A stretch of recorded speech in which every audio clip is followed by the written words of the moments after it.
Hi friends, welcome back to my channel. उम्मीद करती हूँ कि हमेशा की तरह आप सब लोग ठीक ठाक होंगे। वेलकम टू माय चैनल मिशी डेली रूटीन।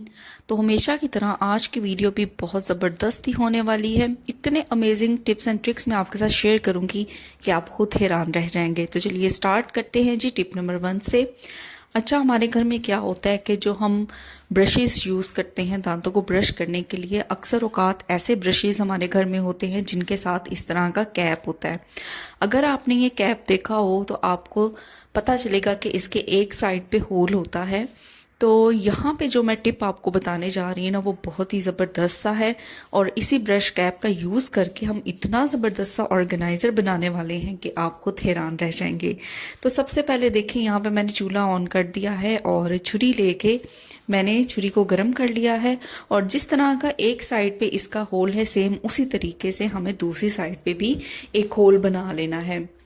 तो छुरी को अच्छे तरीके से गर्म करके हमें दूसरी साइड पे भी सेम उसी तरह का एक होल क्रिएट कर लेना है। और ये बहुत ज़रूरी है इस टिप के लिए, इस ऑर्गेनाइज़र को बनाने के लिए। तो अब आप देख सकते हैं कि इस तरीके से दोनों साइडों पे होल जो है वो बन के तैयार हो गया है।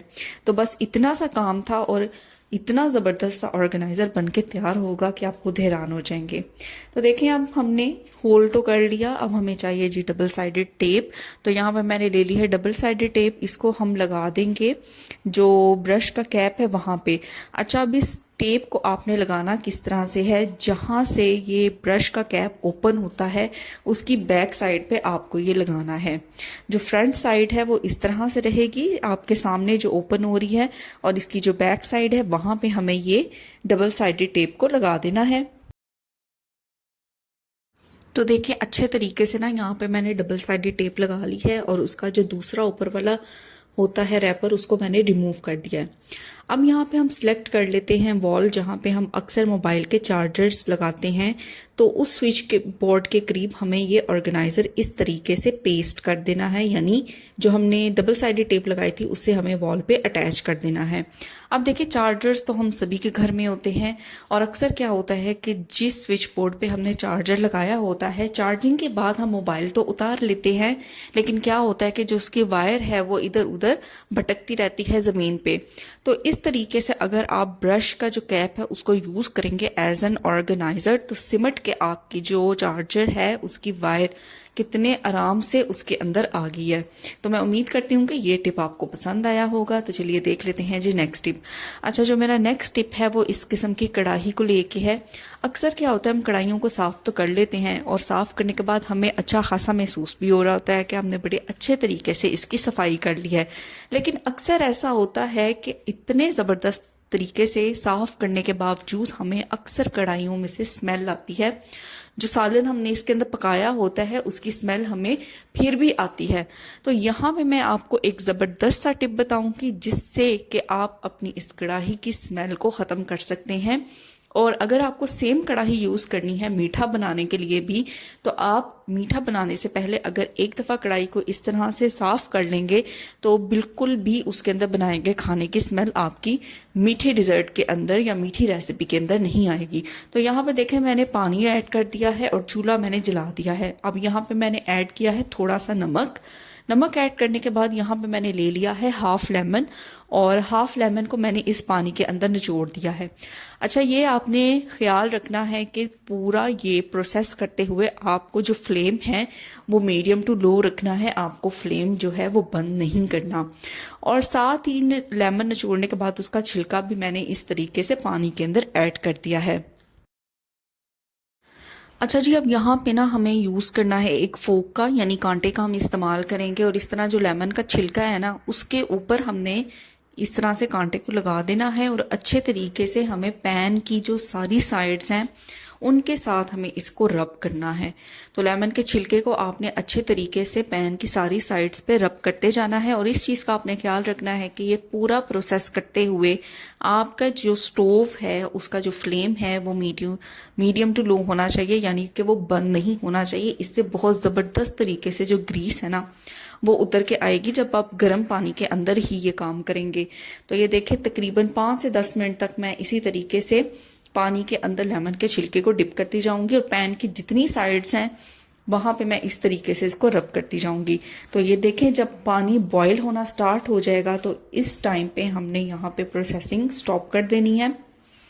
अच्छा, अब इस पानी को ना हमने बिल्कुल भी ज़ाया नहीं करना। जो हमारे जो सिंक होते हैं उनके अंदर अगर हम इस पानी को ड्रेन कर देंगे तो ये सिंक के ड्रेनेज के लिए भी अच्छा होगा। तो ये देखें, मैंने सिंक के जो ड्रेनेज है वहाँ पे इसको डिस्कार्ड कर दिया है। और अब मैं आपको क्लीन करके दिखाऊंगी। यहाँ पे आपको बिल्कुल भी कोई सोप यूज़ करने की ज़रूरत नहीं है इसको क्लीन करने के लिए। आप जस्ट इसको टैप वाटर से अच्छी तरह से एक बार पानी मार देंगे तो ये क्लीन हो जाएगा। और उसके बाद आप खुद इस चीज़ को नोटिस करेंगे, जब आप इसको स्मेल करेंगे कि इसके अंदर जो पहले खाने की खुशबू आ रही थी वो बिल्कुल भी आपको महसूस नहीं होगी। तो ये देखिए, सिर्फ पानी से आपने इसे अच्छी तरह से खंगाल लेना है। ज़रूरत नहीं कि यहाँ पे आप कोई डिश वॉश लिक्विड यूज़ करें या कोई बर्तन धोने वाला साबुन यूज़ करें। एक तो इसके अंदर चिकनाई भी नहीं रहेगी और दूसरा ये कि जो खाने की स्मेल आ रही थी ना वो भी यहाँ पे नहीं आएगी। तो मैं उम्मीद करती हूँ कि ये टिप आपको बहुत ज़्यादा फ़ायदा देगा। तो चलिए देख लेते हैं जी नेक्स्ट टिप। अच्छा जी, जो मेरा नेक्स्ट टिप है वो इस तरह के क्लिंग रैप्स को लेके है।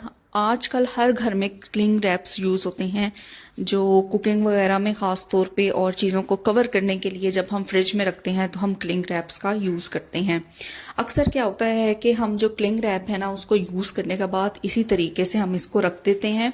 तो क्या होता है कि इसका सिरा हमें ढूंढना बहुत ज़्यादा मुश्किल हो जाता है, क्योंकि ये इतना ज़्यादा स्टिकी होता है कि ये आपस में ही स्टिक कर जाता है और फिर इसका जो हमें एंड है ना वो ढूंढना मुश्किल हो जाता है। तो अपनी एक और वीडियो में भी ये तरीका मैं आपके साथ शेयर कर चुकी हूँ। आपने क्या करना है कि दोनों साइडों से इसको हल्का हल्का सा फोल्ड करना है और फोल्ड करने के बाद आपको एक नोक सी बना लेनी है और इस तरह से आपने इसको रैप कर देना है। अब जब भी आप क्लिंग रैप निकालेंगे तो आपको इजीली इसका एंड मिल जाएगा, आपको बहुत ज़्यादा एफर्ट नहीं करनी पड़ेगी। ये टिप मैं पहले भी अपने चैनल पे शेयर कर चुकी हूँ, लेकिन चैनल को नए नए लोग विजिट करते रहते हैं, इसलिए उनको भी इस चीज़ का आइडिया होना चाहिए या पता होना चाहिए ये टिप, इसलिए मैं ये दोबारा से शेयर कर रही हूँ। तो देखिए, आपने जस्ट दोनों कॉर्नर से इनको फोल्ड किया और इस तरह से आपने एक तिकोन बना ली। तो अब जब भी आप क्लिंग रैप यूज़ करेंगे आपके लिए बहुत ज़्यादा आसानी होगी इसको ढूंढना। तो जो अगला मेरा टिप है ना वो भी क्लिंग रैप से ही रिलेटेड है। देखिए, प्याज हर घर में मौजूद होता है और हम इसको कुकिंग में यूज़ करते हैं। अक्सर क्या होता है कि जब भी हम प्याज, या तो हम सारा प्याज एक ही दफ़ा कुकिंग में यूज़ कर लेते हैं, लेकिन अक्सर ऐसा होता है कि एक हिस्सा इसका बच जाता है जो हमें उस वक्त कुकिंग में रिक्वायर नहीं होता। हमें ये भी पता होना चाहिए कि जो प्याज है ना उसके अंदर ऐसे केमिकल्स पाए जाते हैं कि अगर हम उसे ज़्यादा देर तक फ्रिज के अंदर रखें बगैर किसी प्रिकॉशनरी मेजर के, तो क्या होता है इसके अंदर ऐसे केमिकल्स बनना स्टार्ट हो जाते हैं जो हमारे खाने को पॉइजन बना देते हैं, जहरीला बना देते हैं। तो इसका एक बहुत ही ज़बरदस्त सा तरीका मैं आपको बताऊंगी। वैसे तो अपनी प्रीवियस वीडियोस में मैं लेमन को और प्याज को किस तरह हम सिक्योर करते हैं वो तरीका मैं शेयर कर चुकी हूँ। आज मैं थोड़ा सा डिफरेंट तरीका आपको बता देती हूँ। आपने क्या करना है कि जैसे आपने प्याज काटा और अगर आधा प्याज आपने यूज़ कर लिया है कुकिंग में और आधा प्याज बच गया है, तो सिंपल आपने क्या करना है, क्लिंग रैप ले लेना है और क्लिंग रैप को आपने इस तरह से जितना भी आपके पास प्याज बचा है ना आपने उसके साइज के अकॉर्डिंग उसके पीसेस कर लेने हैं। तो यहाँ पे सिंपल मैंने छुरी से ही इसके पीसेस कर लिए हैं। तो इस तरह से आप इसको, जो प्याज है ना उसको आपने क्लिंग रैप के अंदर इस तरह से रैप कर देना है। और इस चीज़ का ख्याल रखें कि सेपरेट सेपरेट ही रैप करें तो ज़्यादा बेहतर है। तो इस तरीके से आपके जो प्याज है ना वो काटने के बाद भी बहुत देर तक फ्रेश रहेंगे। तकरीबन 1-2 दिन तक आप इसको यूज़ कर सकते हैं दोबारा किसी कुकिंग में। इसके अंदर से जो केमिकल्स हैं वो एयर के कांटेक्ट में नहीं आएंगे और वो कन्वर्ट नहीं होंगे पॉइजनस केमिकल्स में। तो उम्मीद करती हूँ कि ये टिप आपको बहुत ज़्यादा पसंद आया होगा। तो देखिए, डस्टबिन का यूज़ हम अपने किचन में भी करते हैं और वॉशरूम में भी करते हैं। और ज़्यादातर आपको पता है कि अब गार्बेज बैग्स यूज़ होते हैं जिनको हम यूज़ करते हैं डस्टबिन के अंदर एज अ लाइनर, ताकि हमारी जो डस्टबिन है वो बिल्कुल भी ख़राब ना हो।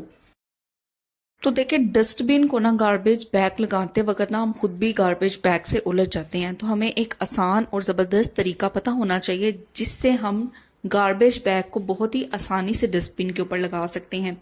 बजाय ये कि हम पहले शॉपर को या गार्बेज बैग को डस्टबिन के अंदर डालें और फिर हम इसे ऊपर से टाई करें। उससे बेहतर ये है कि इस तरीके से आप गार्बेज बैग को उल्टा कर लें।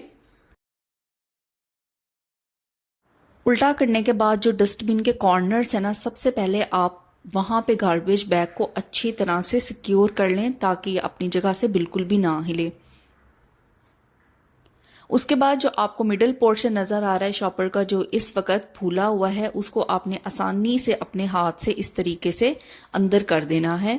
तो ये देखिए कितना ज़बरदस्त सा तरीका है जिससे आप अपने डस्टबिन को गार्बेज बैग अटैच कर सकते हैं बगैर किसी उलझन के। तो इस तरीके को फॉलो करना स्टार्ट करें आपके किचन में, आपके वॉशरूम्स में, बेडरूम्स में, जहाँ जहाँ डस्टबिन है और आप उनको गार्बेज बैग लगाते हैं तो ये तरीका फॉलो करें, आपको आसानी होगी। देखें इस तरह की बॉटल्स हर घर में मौजूद होती हैं। बच्चे जो हैं वो स्कूल में, कॉलेज में, यूनिवर्सिटी में लेके जाते हैं, लंच के वक्त उन्होंने यूज़ करना होता है इसके अंदर से पानी। अच्छा, अक्सर क्या होता है कि हम बच्चों को इसके अंदर पानी देते हैं और कभी कभी हम उनको जूस भी ऐड करके देते हैं। हम इसको जितना मर्जी क्लीन कर लें, जितना मर्जी साफ कर लें, लेकिन कभी आपने गौर किया होगा जो इस तरह की बॉटल्स होती हैं उनके अंदर से जो चीज़ हमने डाल के दी होती है ना, उसकी एक महक रहती ही रहती है। और अक्सर इन बोतल्स को क्लीन करना भी बहुत ज़्यादा मुश्किल होता है क्योंकि जो स्पंज है वो इजीली इसकी जो बेस होती है ना वहाँ तक नहीं पहुँच पाता। तो आज मैं आपको बहुत ज़बरदस्त सा तरीका बताऊंगी जिसके ज़रिए आप जो बॉटल को वॉश करने के बाद भी जो एक स्मेल रह जाती है उसको अच्छे तरीके से आप रिमूव कर सकते हैं। अच्छा, यहाँ पे ना हमें ले लेना है न्यूज़पेपर। तो आप पुराना कोई सा भी न्यूज़पेपर ले लें और न्यूज़पेपर को लेने के बाद इसके मैं छोटे छोटे से ना पीसेस कर दूंगी। और पीसेस करने के बाद आपने जस्ट इनको ना अपने हाथों से हल्का हल्का सा ना फोल्ड कर देना है। बहुत ज़्यादा आपने फोल्ड नहीं करना, हमें बहुत ज़्यादा फोल्ड नहीं करना, इसको बिल्कुल इस तरह नरम हाथों से हमने इसके छोटे छोटे से बॉल्स बना लेने हैं। अच्छा, अगर आपके पास न्यूज़पेपर नहीं तो आप किसी रजिस्टर का, पुराने रजिस्टर का पेपर भी यूज़ कर सकते हैं। दोनों तकरीबन आपको एक ही तरह का फ़ायदा देंगे। तो इस तरीके से हमने बॉटल के अंदर न्यूज़पेपर के पीसेस को रख दिया है और ऊपर से हम इसका लिड लगा देंगे और तकरीबन 1 घंटे के लिए मैं इसको ऐसे ही छोड़ दूंगी।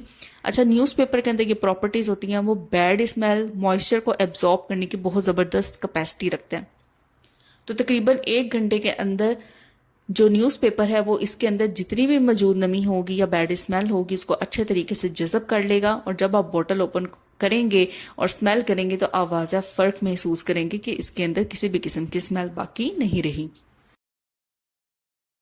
अच्छा जी, हम जब भी बाहर से फूड ऑर्डर करते हैं, खाना मंगवाते हैं, तो हमें पता है कि डिस्पोजेबल जो कंटेनर्स होते हैं उनके अंदर खाना आता है। और डिस्पोजेबल कंटेनर्स को अक्सर लोग वॉश करने के हाथों क्या करते हैं कि उनको डिस्कार्ड कर देते हैं। ज़ाहिर है डिस्पोजेबल कंटेनर्स हैं तो डिस्कार्ड करने के लिए ही बने हैं, लेकिन अगर हमें उनके इतने ज़बरदस्त बेनिफिट्स पता चल जाएं तो हम कभी भी उनको डिस्कार्ड ना करें। आपके सामने मैंने यहाँ पे लिया है डिस्पोजेबल कंटेनर का लिड। इसको हम किस मकसद के लिए यूज़ कर सकते हैं? देखिए, जब भी हम कुकिंग करते हैं, खाना बनाते हैं, तो जो भी हम स्पून यूज़ करते हैं कुकिंग करने के लिए, हम अक्सर उसको शेल्फ के ऊपर ऐसे ही रख देते हैं और शेल्फ के ऊपर वहाँ पे ऑयल लग जाता है। तो अगर आप डिस्पोजेबल कंटेनर्स के लिड को यूज़ करना स्टार्ट कर दें तो यकीन करें आपका शेल्फ भी गंदा नहीं होगा और एक ऑटोमेटिकली ये एक ऑर्गेनाइज़र बन जाएगा कि जब भी आप कुकिंग करें अपने स्पून को शेल्फ पे रखने की बजाय आप यूज़ कर सकते हैं डिस्पोजेबल कंटेनर का लिड, जिससे कि आपकी शेल्फ भी नीट एंड क्लीन रहेगी और आपको एक ऑर्गेनाइज़र भी मिल जाएगा। अच्छा, अगर आपके पास डिस्पोजेबल कंटेनर का लिड मौजूद नहीं है तो इसके जो अल्टरनेटिव है उसके लिए आप क्या यूज़ कर सकते हैं? तो देखें, इस तरह की जो कवर होते हैं, जो हम चाय पीने वाले या कॉफ़ी पीने वाले जो हम कप लेके आते हैं उनके साथ अक्सर इस तरह का हमें कवर मिलता है। लेकिन कभी कभी क्या होता है कि ज़्यादा यूज़ करने के वजह से जो कप्स हैं वो तो टूट जाते हैं, लेकिन इस तरह के लिड्स हमारे पास रह जाते हैं। तो अगर आपके पास डिस्पोजेबल कंटेनर का लिड नहीं तो आप इसको भी यूज़ कर सकते हैं एज अ स्पून कैरियर। तो उम्मीद करती हूँ कि वीडियो आपको पसंद आई होगी। वीडियो पसंद आई उसको लाइक करें, चैनल पे नए हैं तो चैनल को ज़रूर सब्सक्राइब करें ताकि इस तरह की amazing videos, tips and tricks आपको मिलते रहें। इस पे आपका एक भी पैसा खर्च नहीं होगा। तो मिलते हैं आपसे नेक्स्ट वीडियो में। Till then take care, bye bye.